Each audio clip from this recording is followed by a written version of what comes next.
Entre l'État tchadien et le groupe Aris, l'heure est à la concrétisation du partenariat. Après 3 ans de négociations, les deux partenaires aboutissent à la signature du contrat définitif à hauteur de 200 milliards de francs CFA destiné à la création des zones industrielles.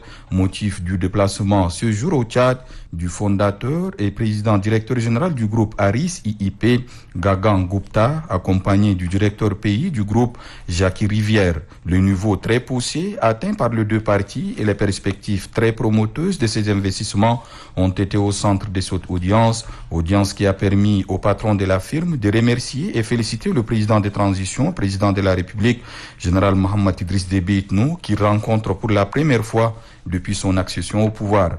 Pour lui, cette importante étape n'aurait pu être franchie sans l'implication et le ferme soutien du chef de l'État. Je pense que c'est un projet très fort pour Tchad.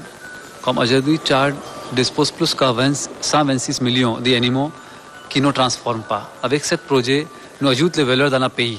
Ça crée le travail, ça crée l'export, ça crée les richesses dans le pays.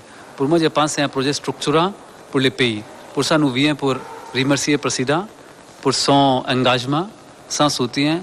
Après le soutien de toute l'administration qui travaillait dans les dernières 3 années, les négociations restaient difficiles.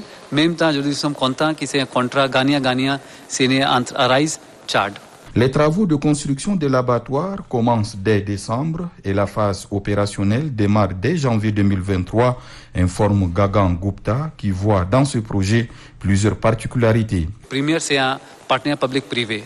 Ça représente qu'ITA même est actionnaire dans le projet.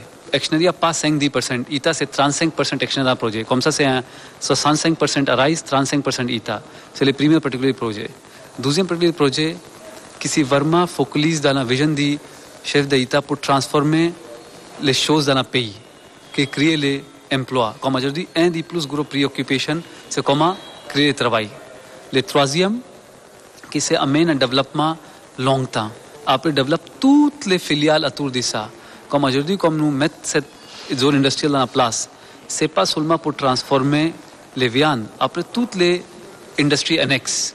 Gagan Gupta quitte le palais présidentiel, réconforté par le soutien renouvelé du chef de l'État et de son gouvernement. Le projet est sur la bonne voie, rien n'est capable de l'empêcher, lance-t-il, confiant d'avoir fait le bon choix d'investir au Tchad, un pays qui, d'après lui, dispose de potentialités énormes.